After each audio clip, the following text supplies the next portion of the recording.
Share বাজারে ৯৫% tedder কেন loss করেন জানেন? তার কারণ তাদের স্ট্র্যাটেজির অভাব নয়, বরং তাদের ইমোশন বা আবেগ। লাইভ মার্কেটে যখন চার্ট ওঠানামা করে, তখন ভয় এবং লোভ মানুষের লজিককে ধ্বংস করে দেয়। আজকের এই ভিডিওতে আমি আপনাদের সাথে এমন একটি ট্রেডিং সিস্টেম শেয়ার করব, যা আপনাকে একজন সাধারণ মানুষের মতো নয়, বরং একটি নিখুঁত রোবটের মতো ট্রেড করতে বাধ্য করবে। প্রফেশনাল ট্রেডিংয়ের দুনিয়ায় একে বলা হয় রুল বেসড মেকানিক্যাল ট্রেডিং। আজ কোনো অবাস্তব আশার কথা হবে না। আজ কথা হবে এমন কিছু কঠোর নিয়মের, যা ৯৯% মেনে চললে আপনি লং টার্মে একজন সাকসেসফুল প্রফেশনাল ট্রেডার হতে বাধ্য। চলুন শুরু করা যাক। আমাদের এই মেকানিক্যাল সিস্টেমের প্রথম নিয়ম হল, চার্ট দেখলেই হুট করে বাই বা সেল করা যাবে না।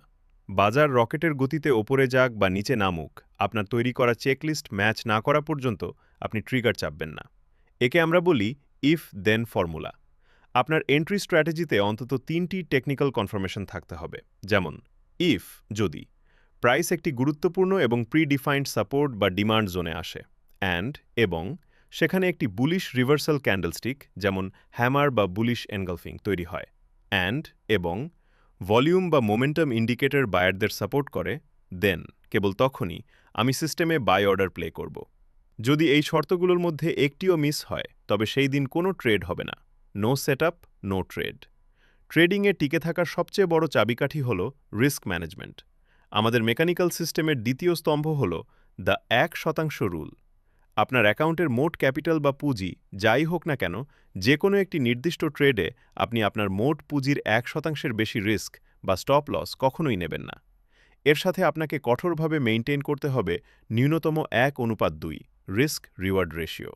অর্থাৎ আপনার স্টপ লস যদি হয় ১, তবে আপনার মিনিমাম প্রফিট টার্গেট হবে ৳২। এর পেছনের ম্যাথ বা লজিকটা বুঝুন। এই রেশিও মেইনটেইন করলে আপনি যদি মাসে ১০টি ট্রেড করেন এবং তার মধ্যে ইমোশন বা মার্কেটের খারাপ কন্ডিশনের কারণে ৫টি ট্রেড লস হয় আর মাত্র ৫টি ট্রেড প্রফিট হয়, তবুও দিন শেষে বা মাস শেষে আপনার পোর্টফোলিও বেশ ভালো রকম প্লাসে বা লাভে থাকবে। কারণ আপনার লস ছোট, কিন্তু উইনিং ট্রেডগুলো অনেক বড়। মানুষের সবচেয়ে বড় ভুল হয় কখন জানেন? ট্রেড নেওয়ার পর যখন প্রাইস স্টপ লসের কাছাকাছি আসে, তখন মানুষ ভাবে মার্কেট হয়তো এখান থেকেই ঘুরে দাঁড়াবে, এবং তারা ইমোশনাল হয়ে স্টপ লস সরিয়ে দেয়। এই নিয়ম ভাঙা বন্ধ করতে আপনাকে ব্যবহার করতে হবে অটোমেটেড ব্র্যাকেট অর্ডার বা GTT order. ১. One click system. আপনি যখনই মার্কেটে এন্ট্রি নেবেন, ঠিক একই সময়ে কম্পিউটারের সিস্টেমে আপনার প্রফিট টার্গেট এবং স্টপ লস দুটোই একসাথে সেট করে দেবেন। ২. স্ক্রিন থেকে দূরে যান। অর্ডার প্লে করার পর আপনি ল্যাপটপ বা মোবাইলের স্ক্রিন বন্ধ করে দিন। মার্কেটকে তার কাজ করতে দিন। হয় আপনার সিস্টেমেটিক স্টপ লস হিট হবে, না হয় টার্গেট হিট হবে। মাঝপথে আপনার নিজের হাত বা ইমোশন সেখানে হস্তক্ষেপ করবে না। আমাদের এই মেকানিক্যাল সিস্টেমের শেষ এবং সবচেয়ে কঠিন নিয়ম হল two loss and out. Two loss and out rule. একদিন বাজারে যদি আপনার পরপর ২টি ট্রেডে স্টপ লস হিট হয়ে যায়, তবে ওই দিনের জন্য আপনার ট্রেডিং টার্মিনাল সম্পূর্ণ বন্ধ। ওই দিন আর কোনো লস রিকভারি করার চেষ্টা বা রিভেঞ্জ ট্রেডিং করা যাবে না। কারণ পরপর ২টি লসের পর মানুষের মস্তিষ্ক তার স্বাভাবিক কার্যক্ষমতা হারিয়ে ফেলে এবং জেদের বশে বড় ভুল করে বসে।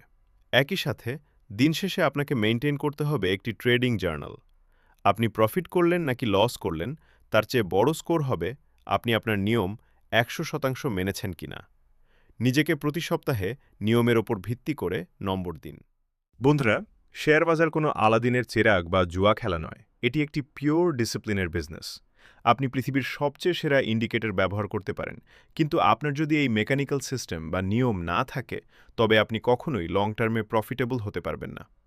এই ৯৯% রুল বেসড স্ট্র্যাটেজিটি আগামী ৩ মাস কঠোরভাবে প্র্যাকটিস করে দেখুন, আপনার ট্রেডিংয়ের পুরো খোলনলচে বদলে যাবে।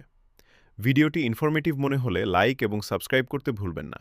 কমেন্ট করে জানান এই নিয়মগুলোর মধ্যে কোনটি মেইনটেইন করা আপনার জন্য সবচেয়ে কঠিন মনে হয়। দেখা হচ্ছে পরবর্তী ভিডিওতে। Happy trading!